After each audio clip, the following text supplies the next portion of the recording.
YTN 라디오 김우성의 생생경제. 안녕하십니까, 김우성 PD입니다. 약속. 두 사람이 미래에 일어날 일을 확인하고 실천하는 것을 말합니다. 제가 방송 끝날 때마다 여러분께 내일 오후 3시 10분에 뵙겠습니다 라고 하는 것도 약속입니다. 특히 공적으로 여러 사람과 하는 약속, 공약이라고 하죠. 총선이 성큼 다가왔습니다. 여야 모두 경제 공약, 경제 정책에 관한 약속을 내놓고 있는데 지킬 만한 걸까요? 또 지켜질 수 있을까요? 오늘 관련 인터뷰 준비했습니다. 약속, 특히 경제에 있어서는 이보다 중요한 게 없습니다. 돈도, 개인과 사회, 국가 간의 거래도 약속이 깨진다면 아무것도 할 수 없을 테니까요. 저희도 늘 약속을 지키고 응원하는 프로그램이 되겠습니다. 2016년 3월 7일 월요일, 김우성의 생생경제 지금 시작합니다.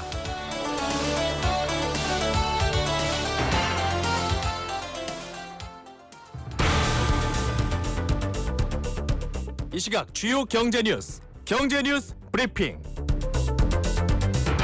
자, 내일 아침 경제신문을 미리 만나볼 수 있는 경제뉴스 브리핑입니다. 국세 수입, 이 세금 수입이 50년 전과 비교하면 3,000배가 올랐다고 합니다. 그만큼 경제 규모도 커진 거겠죠. 올해 LH 임대주택이 대규모 공급 계획을 내놨습니다. 잠시 후 전해드립니다. 소득을 속여가며 개인회생 신청하는 사람들이 있다고 합니다. 범죄 행위에 가까운 일인데요. 잠시 후 전해드립니다. 뉴스원의 최명용 기자 연결하겠습니다. 최 기자님 안녕하십니까? 네, 안녕하십니까. 국세 수입, 즉 세금 수입이 50년을 놓고 봤더니 3,000배가 올랐다고요? 네, 그렇습니다. 액수로는 208조 2천억 원. 네, 이 중에 제가 낸 것도 얼마 있을 텐데요. 저도요. 1966년에 국세청이 개청을 했는데요. 이제 네. 50주년이 되면서 국세청이 그동안의 통계를 오늘 발표를 했습니다. 네. 1966년에 국세청이 처음 개청할 당시에 700억 원 정도의 세금을 거뒀는데 지난해에는 208조 2천억 원을 거뒀습니다. 배수로 따지면 2,974배. 그만큼 우리나라 경제가 커진 것으로 이해를 할 수 있겠습니다. 네. 국세 수입이 200조 원을 돌파한 것도 이번이 사상 처음이고요. 세목별로는 소득세나 부가가치세가 가장 높긴 한데 세수가 증가한 비율로 따지면 법인세의 증가폭이 가장 컸습니다. 네. 법인세는 1966년에 109억 원을 거뒀었는데 지난해에는 45조 원을 거둬서 4,131배 증가를 했고요. 네. 소득세는 같은 기간 동안 203억 원에서 60조 7천억 원으로 2,991배 증가를 했습니다. 부가가치세가 도입된 것은 1977년이었는데요. 네. 1977년에 부가가치세도 그 세수가 2,416억 원이었는데 지난해는 54조 2천억 원으로 224배 정도 늘어났습니다. 부가가치세는 이제 1985년에 소득세를 제치고 세수 1위를 차지할 정도로 규모가 좀 많이 커졌습니다. 네. 지난 50년간 납세자 구성도 상당히 변화가 많았는데요. 법인세가 가장 크게 증가한 것처럼 법인 사업자 수가 가장 크게 늘어났습니다. 1966년에 6,600개 정도의 법인이 있었는데 네. 2014년 기준으로 62만 3,400개, 94.5배 늘어났습니다. 종합소득세 신고자는 1976년 40만 명에서 2014년에 505만 명으로 늘어났고요. 부가가치세 사업자 수는 82만 명에서 571만 명으로 6.9배 정도 늘어났습니다. 업종별로는 도매업이 1997년 기준으로 따졌을 적에 3만 5,700명 정도였는데 네. 2014년에 51만 7,600명으로 14.5배 증가를 했고 제조업이 7.1배, 서비스업 6.8배, 음식 숙박업 6.1배, 소매업 1.7배 이런 순으로 증가폭이 컸습니다. 네. 50년간 국세청 공무원 수는 3.6배 정도 늘어났고 1인당 국세 수입이 104억 원 정도가 된다고 합니다. 네. 자, 50년을 놓고 보니까 정말 수치를 가늠할 수 없을 만큼 커졌는데요. 예, 제조업은 그렇게 뭐 7배 많았다고 해야 될지 적었다고 해야 될지 모르겠습니다. 네. 자, 정부 정책의 싱크탱크 역할을 하고 있는 KDI 한국개발연구원이 한국 경제 침체다 이렇게 공식적으로 얘기를 했네요. 네, 그렇습니다. KDI는 정부의 싱크탱크 연구기관이기 때문에 정부가 경제정책을 세울 때 이 데이터들을 인용을 하기 때문에 좀 의미가 있는데요. 네. 경제동향 3월호를 오늘 발표를 했습니다. 네. 그중에 들어있는 문구가 최근 주요 지표의 부진이 지속되면서 우리 경제의 성장세가 둔화되고 있는 것으로 판단된다. 뭐 이렇게 요거만 듣고 보면 뭐 당연한 얘기를 하고 있다 이렇게 생각을 할 텐데 네. 2월 달에 같은 경제 동향 보고서를 냈을 적에 냈던 문구하고 많이 뉘앙스가 바뀌었습니다. 달라졌네요. 네. 그렇습니다. 2월 경제 동향에서는 일부 경제 지표의 부진이 지속되면서 우리 경제의 성장세가 점차 둔화될 가능성을 시사한다. 이렇게 표현을 했었거든요. 네네. 주요 경제 지표가 일부 경제 지표로 또 가능성이라는 것이 둔화되고 있는 것으로 판단된다. 이렇게 좀 뉘앙스가 크게 바뀌었습니다. 예, 넘어질 것 같다가 이제 넘어졌다로 바뀌었네요. 그렇게 이해하면 더 빠를 것 같습니다. 네네. 어제의 정경련에서 우리나라 경제 지표 10대 경제 지표가 모두 마이너스로 맞습니다. 돌아섰다라는 네네. 발표를 한 적이 있었는데 그런 것처럼 거의 모든 지표가 지금 부진하다라는 것도 KDI하고 같은 판단입니다. 네. KDI의 경제 동향에 나오는 문구들을 여러 가지 좀 더 소개를 하면 네. 내수 개선 추세가 약화되고 있고 대외 여건이 예상보다 빠르게 악화되고 있다. 중국 등 신흥국 성장세 둔화에 따른 수출 부진이 국내 경기에 악영향을 미치고 있다. 네. 이런 표현들이 쭉 들어가 있습니다. 네. 잘 아시다시피 수출 감소세 14개월 연속 감소를 하고 있고 제조업 가동률은 최근에 72.6%까지 하락을 했는데요. 이게 2009년 4월 이후 금융위기 당시 이후 가장 낮은 수준까지 떨어졌습니다. 이렇게 제조업 가동률이 떨어지면 설비 투자 부진으로 이어져서 성장 활력이 둔화될 수 있기 때문에 시급하게 구조개혁 같은 좀 정책들이 네. 나와야 할 것 같습니다.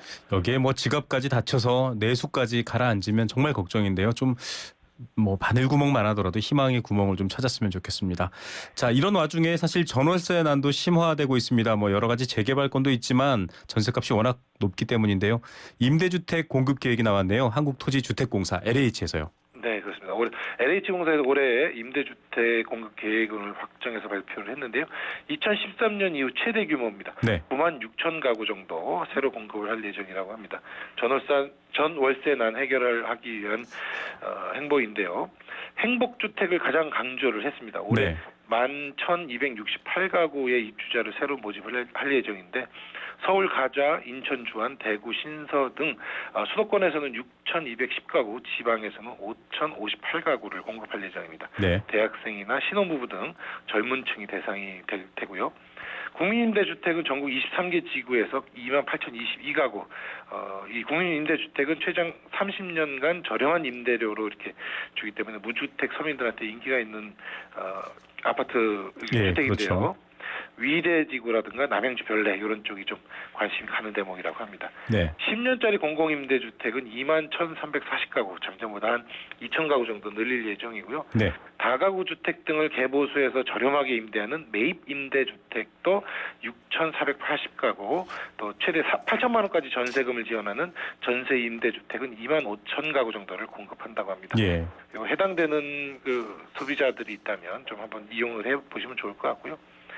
또 한 가지 눈에 띄는 거는 기존 입주민들이 퇴거를 하면서 발생하는 국민 임대주택 물량이 약 3만 5천 가구 정도 된다고 합니다. 이건 신규 공급된 물량보다 바로 입주할 수 있기 때문에 이건 또 인기가 좀 많다고 하니까 이런 것들도 관심 있게 좀 보시면 좋을 것 같습니다. 예, 관심 있으신 분들은 뉴스 귀 기울이시는 것도 좋지만 LH공사 홈페이지나 또 국토부에서 만들고 있는 myhome.go.kr 들어가시면 자세히 아실 수 있습니다.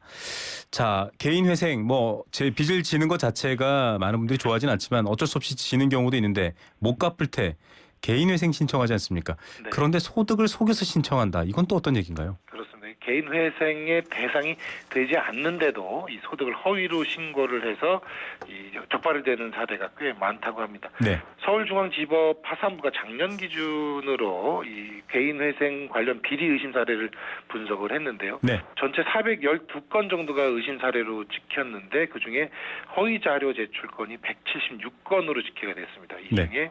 소득 관련 자료를 허위로 제출한 게 120건에 해당이 됐습니다. 개인 회생은 빚을 갚겠다는 의지가 분명하지만 소득이 좀 충분하지 않은 경우에 최장 5년 동안 자신의 능력 범위 안에서 빚을 갚으면 나머지 빚은 면제해주는 그런 제도입니다. 네. 최저 생계비의 1.5배에 해당하는 액수를 빼고 나머지로 빚을 갚도록 하는데요. 네. 채무자들이 소득을 고의로 축소해서 신고를 하면 이런 그 거액의 빚을 좀 탕감받는 그런 게 있습니다. 네. 서울지법이 예를 든 게 뭐 한 4억 5천만 원 정도의 빚을 갖고 있는 네. 그런 사람이 있었는데 파트타임 학원 강사를 한다면 한 달에 200만 원밖에 못 번다고 이렇게 신고를 한 겁니다. 네. 가족 생계비로 155만 원을 내고 나머지 45만 원으로 5년간 빚을 갚겠다. 그래서 5년간 2,700만 원만 갖고 나머지 4억 2,300만 원은 탕감을 받았습니다. 네. 근데 알고 봤더니 A 씨가 IT 기업에 다니면서 월 평균 540만 원 정도의 소득을 받는 것으로 네. 나중에 밝혀졌거든요. 결국 이 빚 탕감은 취소가 돼서 다시 다 갚는 그런 사례가 됐고요. 예. 친구 가게 취직한 것처럼 속여갖고 소득을 속이거나 또 월급장애들 중에는 성과급을 이제 누락을 시켜서 소득이 없다고 이렇게 속이면서 개인회생을 신청하는 경우가 많은데요. 네. 이런 것들에 대해서 법조계에서는 이게 사실상 범죄 행위이기 때문에 차후에 적발이 되면 이 신용불량으로 걸릴 수도 있고 추후 개인회생은 다시는 신청할 수 없는 그런 처벌을 내린다고 하니까 혹시라도 이런 사례가 있으시면 자진 신고하시는 게 좋을 것 같습니다. 오늘 또 저희가 신용회복위원회와 이 채무조정 관련 인터뷰 준비해놨는데요. 관련된 내용들 조금 더 자세히 한번 알아보겠습니다. 감사합니다. 네, 고맙습니다. 네, 뉴스원 최명용 기자와 함께했습니다.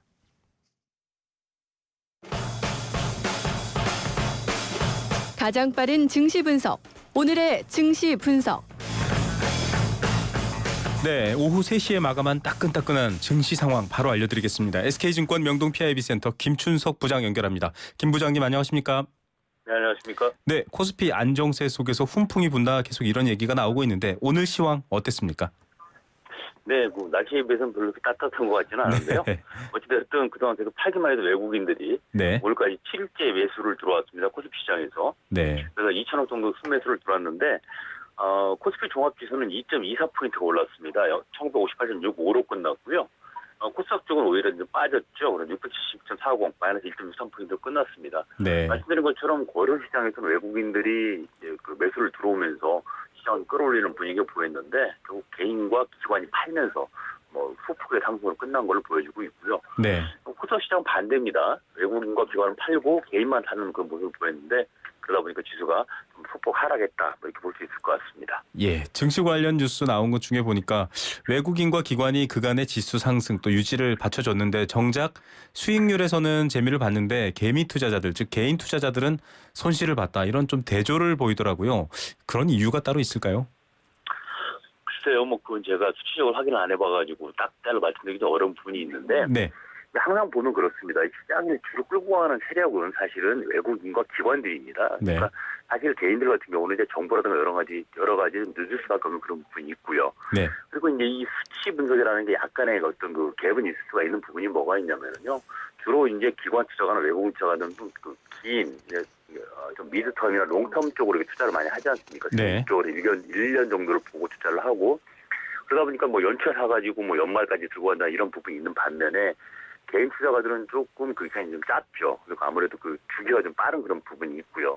그리고 아무래도 투자 자산이 작다 보니까 큰 종목보다 작은 종목으로 들어가는 그런 부분이 많이 있는 그런 부분이 있습니다. 그리고 네, 아무래도 테마주 성격의 그런 종목을 많이 뛰어드는 경향이 있고요.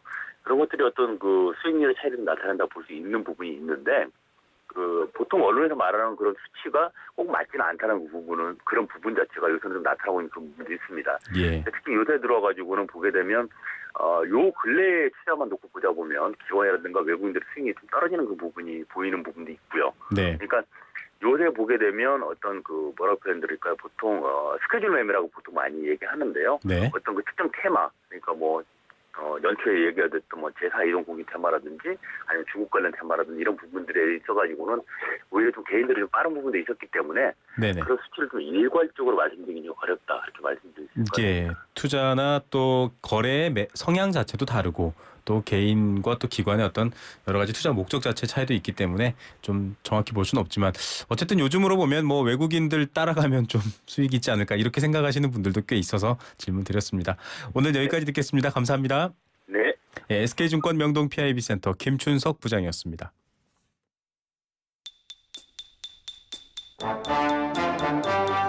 경제 탐구 생활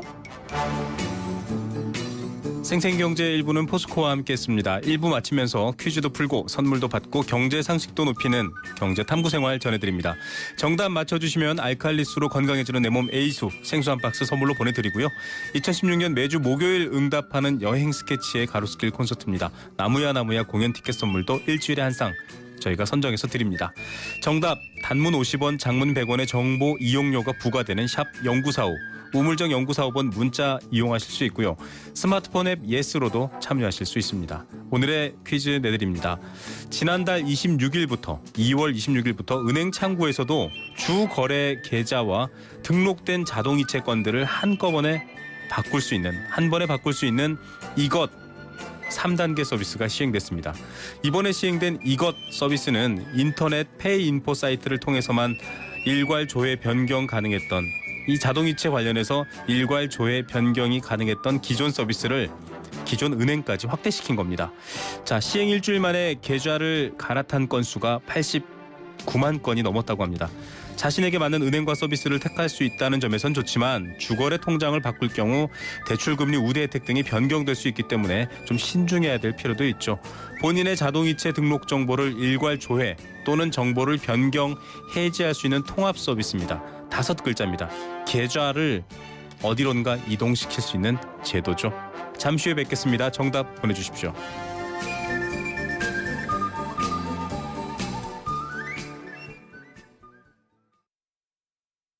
YTN 라디오 캠페인 물 없는 한라산, 물 없는 제주 바다를 상상할 수 있나요? 제주의 아름다운 자연과 풍경은 깨끗하고 건강한 물이 있기에 가능합니다. 제주를 아름답게 만들어주는 건강한 물은 우리의 몸과 마음도 아름답게 만들어줍니다. 건강한 몸과 마음을 지키는 일, 아름다운 물을 사랑하고 지키는 일에서부터 시작됩니다. YTN 라디오 아름다운 물 캠페인은 광동제약과 제주특별자치도 개발공사와 함께합니다.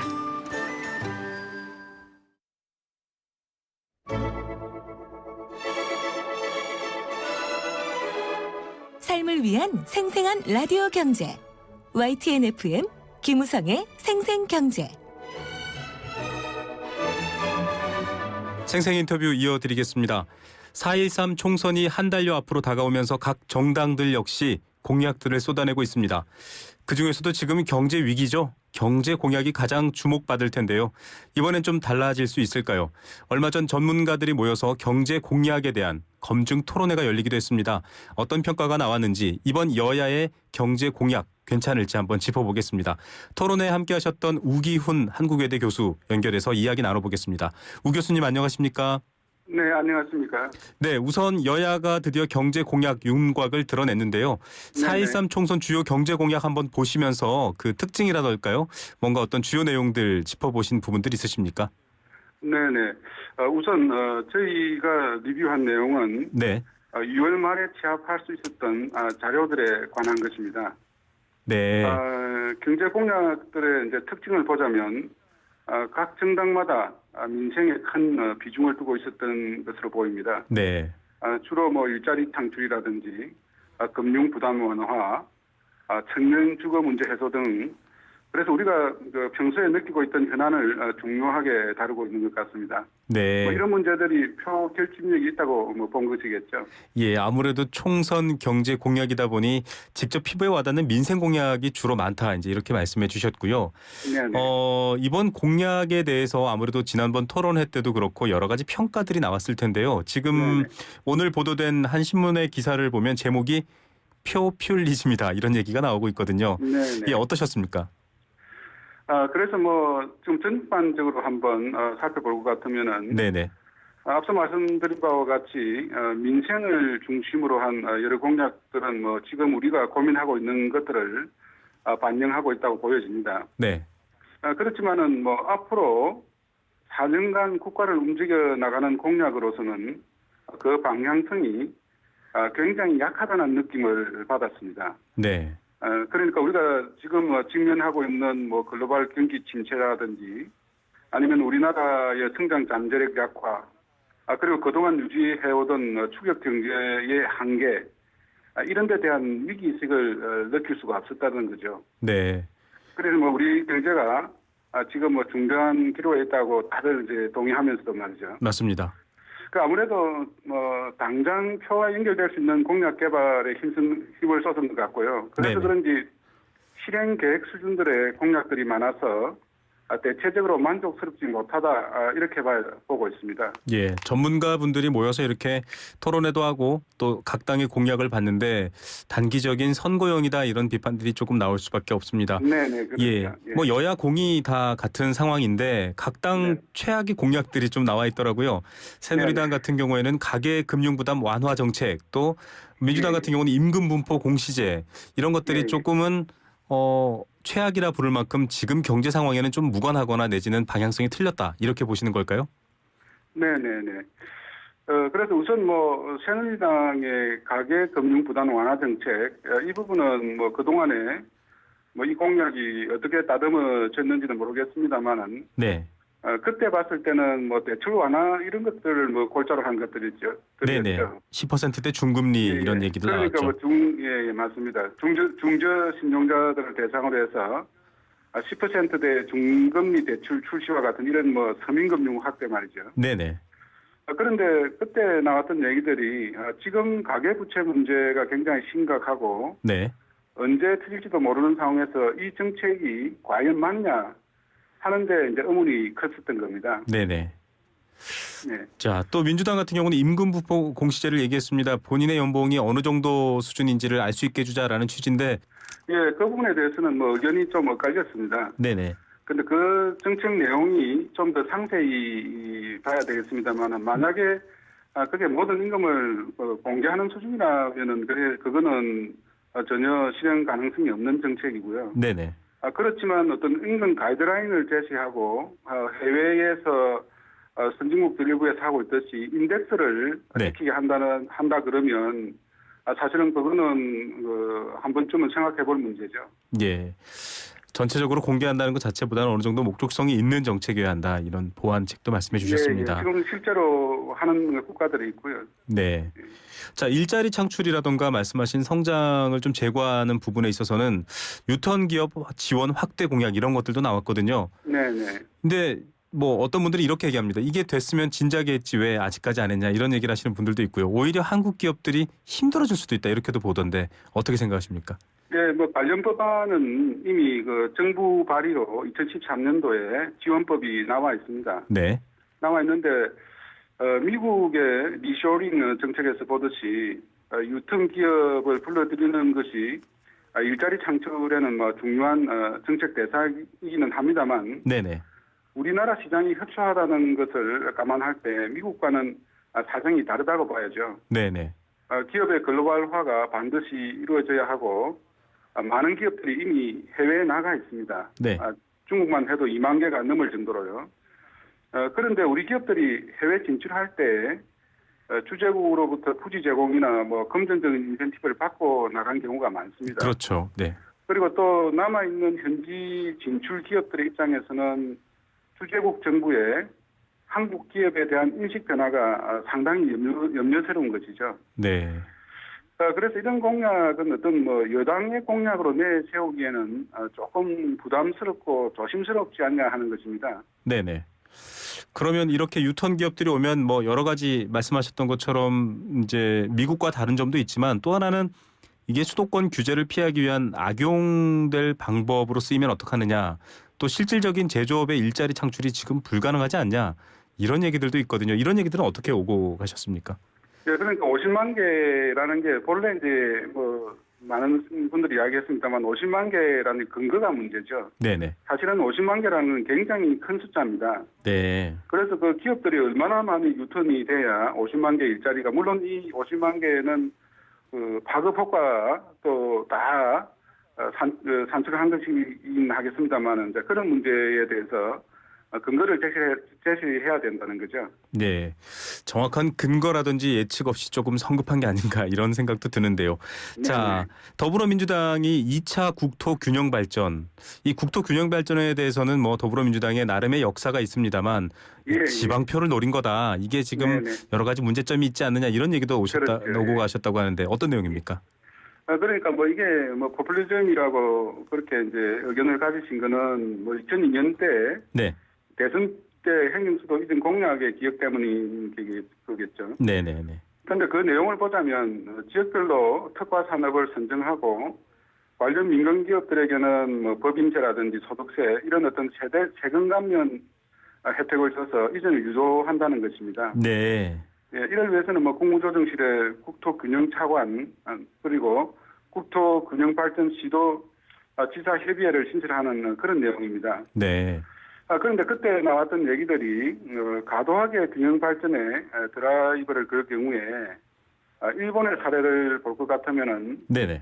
지방의 특색과 관계없는 중복 투자가 일어나고 네. 이게 또 비효율을 발생하고 나중에는 재정 적자까지도 이제 쌓이게 한다 하는 것이죠. 네. 그래서 그때 나온 결론들은 이럴 바에는 오히려 차라리 지방 분권을 강화해서 지자반자치단체에 이제 맡겨서 역량껏 하는 것이 낫다는 그런 의견이 나왔었습니다. 네.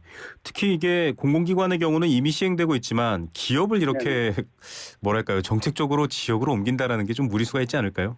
그렇죠. 뭐 사기업은 사기업의 그 시장 논리에 맡겨두는 것이 맞는 것 같습니다. 예. 자, 지금 뭐 여러 가지 나왔던 공약들, 경제 공약들 저희가 하나씩 짚어보면서 이제 토론회에 나왔던 얘기를 다시 한번 설명해 드리고 있습니다. 주택 네네. 문제는 항상 이 특히 아파트가 많은 수도권도 그렇고요.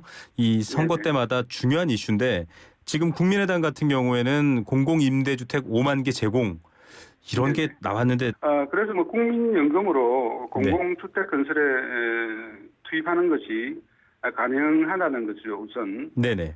그리고 또 국민연금을 뭐 정부의 재정의 한 부분으로 보고 정부에서 그것을 집행할 수 있다는 발상 자체가 상당히 거부감을 느낄 수 있는 것이죠. 네. 그리고 이러한 어떤 공공주택 건설은 지금의 국민연금법상으로도 가능치 않은 걸로 알고 있습니다. 네. 법적으로도 지금 뭐 해결해야 될 부분들, 법령을 고쳐야 될 부분들까지 법안이 있다. 수정이 돼야 되겠죠. 예. 지금 뭐 여러 가지 짧게 저희가 많이 다루진 못했습니다만 새누리당과 더불어민주당 또 국민의당의 경제 공약들, 총선 공약들 우기현 교수님께서 여러 가지로 지금 비판점 또 토론에서 나왔던 얘기 소개해 주셨는데 제일 중요한 건 이 공약들 사실 돈만 있으면 뭐 실현 가능성이 있는데 돈이 문제지 않습니까? 재원이 문제인데요. 그렇죠. 예. 누리 과정에서도 그 재원을 어떻게 하느냐에 대한 부분이 불투명했기 때문에 논란이 컸고요. 자, 재원 마련에 대해서는 지금 각 당 공약 어떻게 얘기하고 있습니까? 그래서 뭐 저희들도 그 점에 대해서 그 좀 중점적으로 봤습니다만은 그 재원에 대한 언급이 있는 것이 네. 그 공공임대주택 5만 개, 쉐어하우스형 공공임대주택 5만 개하고 네. 큰배호흡법에 있는 공공주택특별법 요 정도가 재원이 있는 것으로 나와 있습니다. 네. 다른 것은 좀 재원에 대해서는 이제 언급이 없다고 봐야죠. 이 재원에 대한 언급이 아예 없다고요? 네네. 예. 물론 뭐 그 공약상으로 그걸 갖다가 언급하기가 좀 부적절한 그런 공약도 있긴 합니다만은. 예. 그러면 사실 뭐 미국이라던가 해외 사례들을 보면 아주 철두철미하게 재원 조달 방안까지 조금 이렇게 설명되어 있는 공약이 많았던 걸로 알고 있는데요. 그렇죠. 예. 예, 그런 면에서는 또 어떤 문제점을 한번 짚어주실 수 있을까요? 그래서 그날 회의에서도 그 미국의 공약하고 우리나라 공약하고 차이점에 대해서 언급하신 분들이 있는데요. 네. 미국 같은 경우에는 굉장히 정교한 그런 이제 공약들이 나오는데 우리 공약들은 좀 그런 정교성이 굉장히 없는 편이고 그래서 이게 실현 가능한가 하는데 의문을 낳게 된다는 겁니다. 예, 그래서 맞습니다. 앞으로 우리 공약을 개발할 때는 좀 더 구체적으로 그 실현 가능성이 있는 그런 공약들을 개발해야 되겠죠. 네, 말씀하신 것처럼 이 치밀함이 없다면 이게 과연 실현 가능할까라는 의구심부터 먼저 드실 텐데요. 끝으로 교수님께서 이렇게 각 당의 경제 공약에 관련돼서 여러 가지 분석과 또 비판, 뭐 여러 가지 대안 제시도 하실 텐데요. 아직 시간이 좀 남아 있으니까 좀 대안 제시를 해주신다면요. 각 당별로 방향성이라든지 혹은 뭐 말씀하셨던 재원이라든지 이런 부분에서 좀 제안해 주실 게 있으실까요? 그래서 뭐 지금 우리가 처하고 있는 현실이 너무 좀 심각한 현실에 처해 있고, 네. 그래서 지금 현실로서는 뭐 고만고만한 정책으로서는 해결할 수 있는 상황이 아닙니다. 그래서 좀 더 이런 현실을 돌파할 수 있는 큰 틀에서의 어떤 비전을 좀 제시해야 되지 않나 생각합니다. 네. 그리고 이제 정당별로 어떤 정체성에 맞는 그런 큰 프레임을 제시했으면 좋겠습니다. 네. 예를 들어서 뭐 성장의 틀에서 분배를 어떻게 하겠다든지 네. 아니면 를 우선시하되 성장을 어떻게 추구하겠다든지 네네. 각 정당별로 그동안에 색깔을 내왔던 부분들이 있지 않습니까? 네. 그런 데 대해서 청사진을 한번 내어놓고 유권자들이 선택하게 만들어야 되지 않나 그렇게 생각합니다. 예, 맞습니다. 표가 중요한 게 아니라 지금의 경제 상황이 중요한데 약간 그렇죠. 표로 쏠려 있는 경제 공약에 대해서 뭐 여야 공이 조금 비판받는 상황인데요. 앞으로 네. 남은 시간 동안 좀 개선됐으면 좋겠습니다. 저희가 상황 지켜보면서 또 한번 모시도록 하겠습니다. 감사합니다. 네, 수고했습니다. 예, 네, 감사합니다. 한국외대 우기훈 교수와 함께했습니다.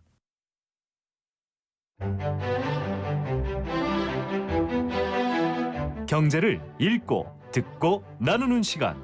YTN 라디오 김우성의 생생경제. 네, 앞서 경제브리핑에서도 나왔지만 신용 회복, 이 신용이 나빠지려고 의도적으로 빚쟁이를 되려는 사람은 없을 겁니다. 하지만 좀 상황이 여의치 않을 때 이 신용을 회복할 수 있도록 도와주는 제도와 또 기관이 있는데요.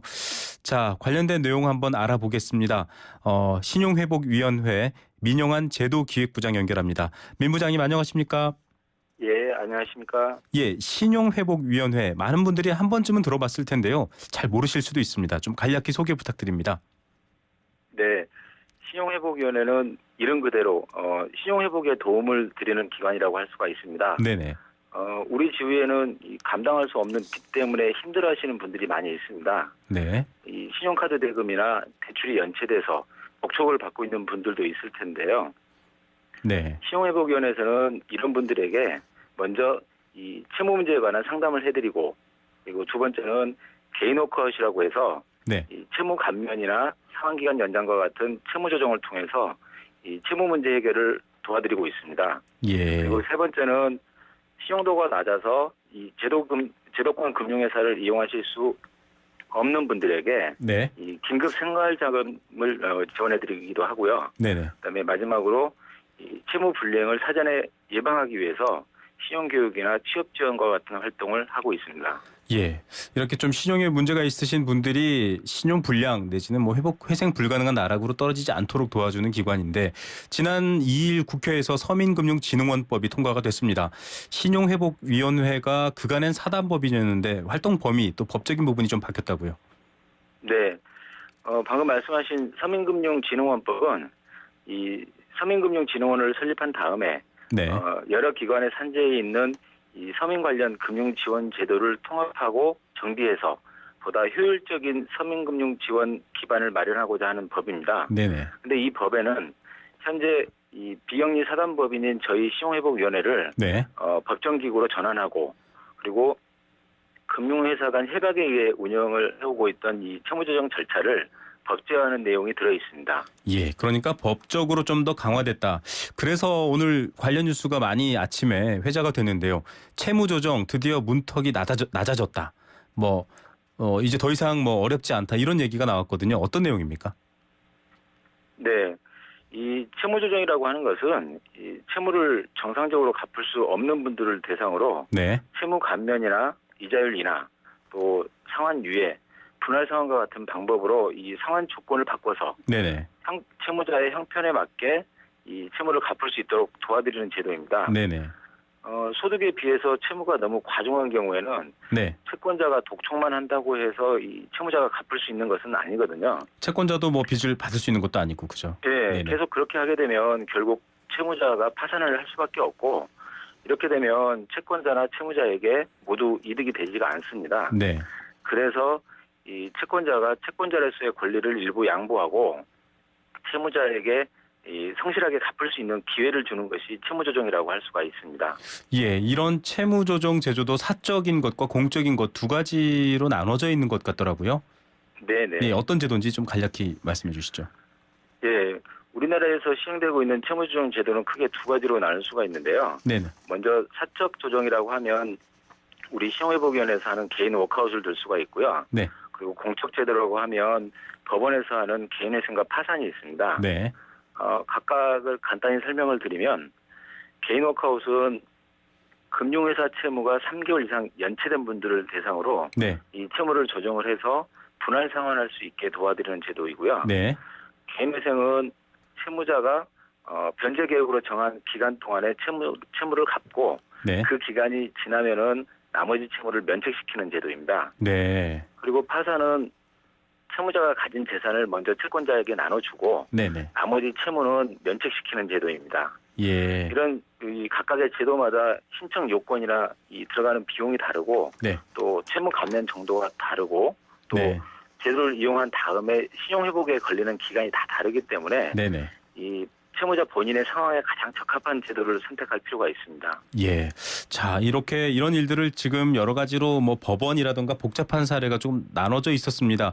뭐 법조 브로커를 통해서 비싼 비용을 내고 이렇게 개인 회생, 또 파산 면책 이런 것들을 했는데 어려워서 못하고 또 두려워서 못하고 이런 분들도 있었거든요. 그런데 이번에 신용회복위원회에서 패스트 트랙 이제 한꺼번에 좀 한 번에 빨리 해결할 수 있는 방법을 내놨다. 이렇게 지금 뉴스가 나왔는데 어떤 내용입니까? 네. 앞서 말씀드린 것처럼 이 소득에 비해서 채무가 너무 많거나 또 네. 채무를 상환할 수 있는 여력이 전혀 없으신 분들은 네네. 법원에서 하는 개인회생이나 파산을 이용을 할 수밖에 없는데요. 네. 아시다시피 이 법원에다가 신청하는 절차가 좀 서류가 복잡하고 까다롭기 때문에 네네. 혼자서 신청하기는 사실 어렵습니다. 네. 그래서 부득이하게 법무사나 변호사의 도움을 받게 되는데요. 네. 이럴 경우에 또 과다한 비용이 들어가게 예, 됩니다. 한 200만 원 가까이 든다고 보도가 네네. 됐었습니다. 예. 그래서 저희 신용회복위원회에서는 서울중앙지방법원, 그다음에 부산 광주지방법원하고 이 업무 협약을 체결을 해서 네. 법원의 이 개인회생이나 파산 절차를 무료로 보다 신속하게 받을 수 있도록 도와드리는 이 패스트트랙을 운영을 하고 있습니다. 네. 자, 이 제도를 통하면은 뭐 기존의 여러 가지 법적인 부분들을 해결하는 데 있어서의 비용과 시간이 절감될 수 있다. 이제 이렇게 말씀해 주셨는데요. 이렇게 공적 채무 조정을 하는 것 역시 이제 신용회복위원회가 도와주는데 그 외에 사적 채무 조정에서도 조금 더 강화된 면이 있죠. 네. 네. 이번 그 서민금융진흥원법에서는 채무 조정 절차가 이제 법제화 됐는데요. 네네. 이 법제화된 내용에는 이 금융회사가 이 신용회복 지원 협약에 의무적으로 가입하게 하는 내용이 들어 있습니다. 사실 지금까지는 협약에 가입하지 않은 금융회사의 채무가 있으면은 네네. 신용회복위원회에서 채무 조정을 할 수가 없었습니다. 네. 그런데 이제 앞으로는 협약 가입이 의무화가 되기 때문에 네네. 대부업체를 비롯한 보다 많은 기관들이 이제 협약에 가입을 하게 될 것이고 네. 그만큼 채무 조정 대상이 넓어진다고 할 수가 있겠습니다. 네. 자, 이렇게 많은 부분이 좀 바뀌는데요. 그렇다면 이제 혜택 받을 수 있는 분들, 즉 수혜 대상도 좀 넓어지고 또 어떤 효과도 있을까요? 기대 효과가 있을 텐데요. 네. 그동안 우리 신용회복위원회가 이 지나치게 채권자 편향적이라는 그런 시각도 일부 있었는데요. 네네. 앞으로는 이런 오해에서 벗어나서 보다 객관적이고 공정한 제도로 발전시켜 나갈 수 있을 것입니다. 네. 그리고 또한 이 그동안 신용회복위원회가 사단법인이었기 때문에 네. 이 공익적인 역할을 확대하는데 좀 다소 제약이 있었습니다. 네네. 정부나 지방자치단체 이런 데하고 연계해서 추진해야 되는 사업도 많았는데 네네. 민간 차원에서 이렇게 접근을 하다 보니까 어느 정도 한계가 있었습니다. 네네. 근데 이제 법적 근거를 지닌 이 공익기관으로 전환됨에 따라서 이러한 제약 요인들이 상당 부분 해소되게 됐거든요. 네. 그래서 앞으로는 신용회복위원회가 이 금융채무 불이행자뿐만이 아니고 경제적으로 어려운 이 많은 분들에게 실질적 도움을 드리는 기관으로 거듭날 수 있을 것으로 기대하고 있습니다. 예, 자, 법적 기구로 공익적 기관이 되었기 때문에 앞으로 또 희망을 줄 수 있는 그런 또 신용회복위원회가 되기를 저희도 기대해 보겠습니다. 오늘 말씀 감사합니다. 감사합니다. 네, 신용회복위원회 제도기획부장 민영한 부장이었습니다.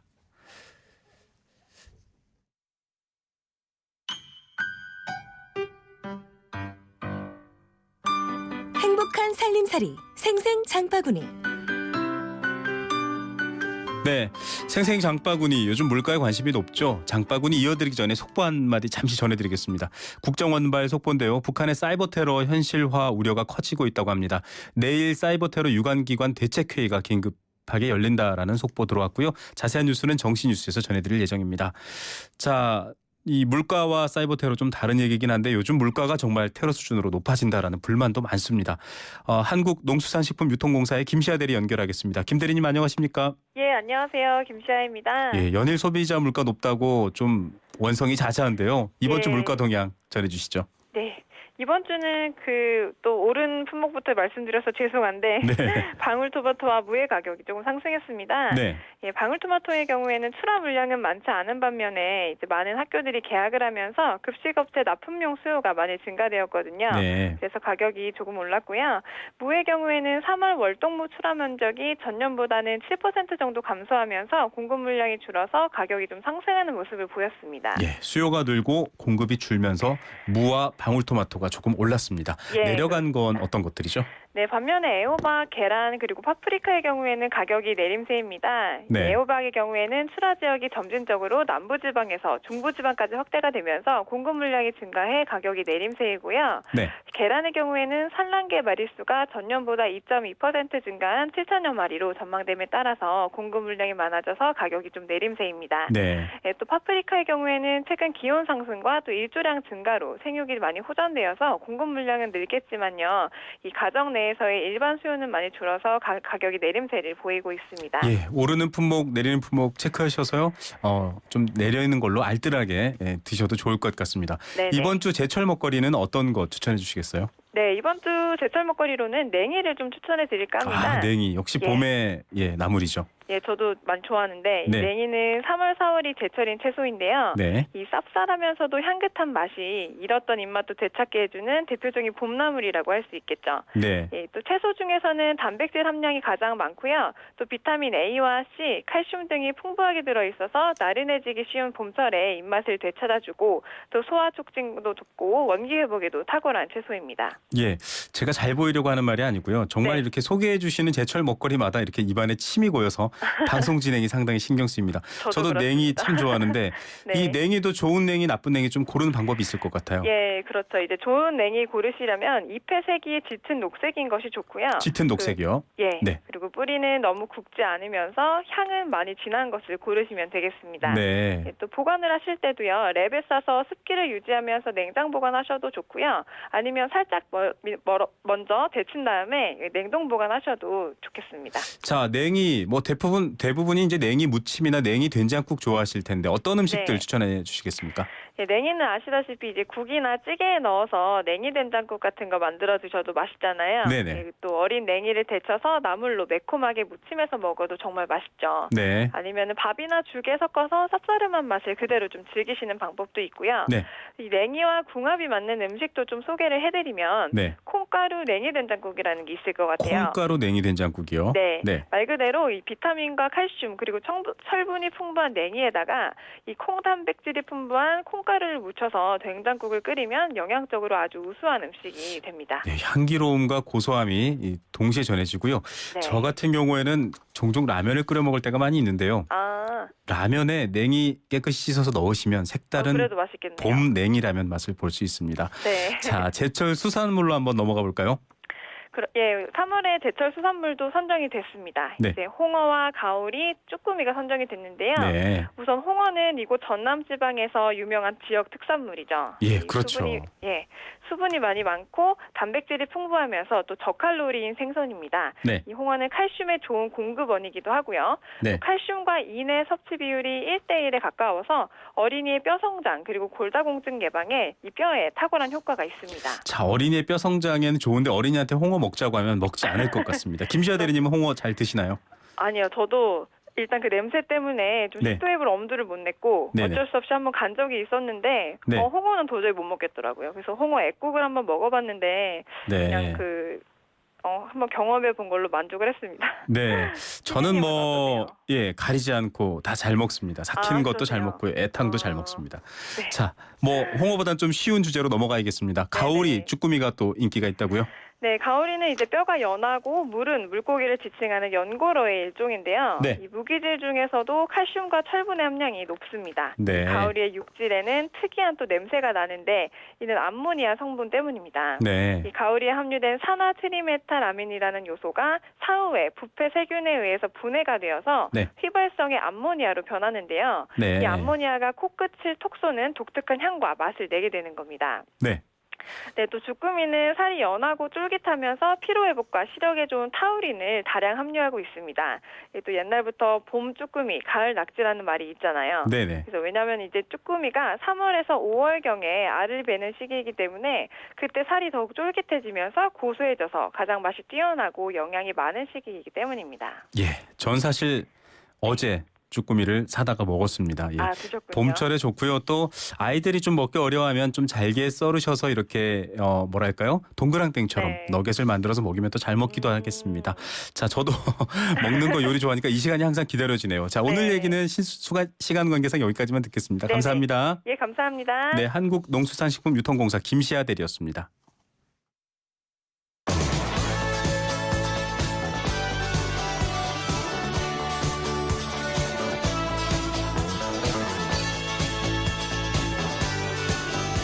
네, 생생경제, 포스코 그리고 모든 사람이 꿈꾸는 내일 롯데건설과 함께했습니다. 많은 분들이 또 사연 주셨어요. 계좌 이동제가 정답입니다.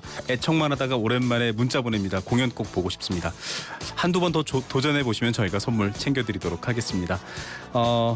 계좌 이동제 맞나요? 라고 얘기해 주셨는데 계좌 이동제 맞습니다. 계좌 필요에 따라서 바꿀 수 있지만 득실을 잘 따져보셔야 됩니다. 오늘 정답자 3769번 휴대전화 뒷자리 쓰시는 분입니다. 계좌 이동제라고 하는데 아직은 접근하기에는 저한테 좀 도움이 될런지가 궁금해서 좀 더 지켜보고 가입하던지 해야겠어요 라고 하셨습니다. 예, 만약에 새롭게 대출을 내거나 대출 만기가 돼서 바꾸실 때는 이렇게 계좌 이동하면서 조금 그쪽에 좋은 우대를 부탁해도 좋을 것 같지 않나 이런 생각도 듭니다. 상생을 위한 생생경제 내일 오후 3시 10분에 여러분에게 다시 찾아오겠습니다. 김우성이었습니다. 감사합니다.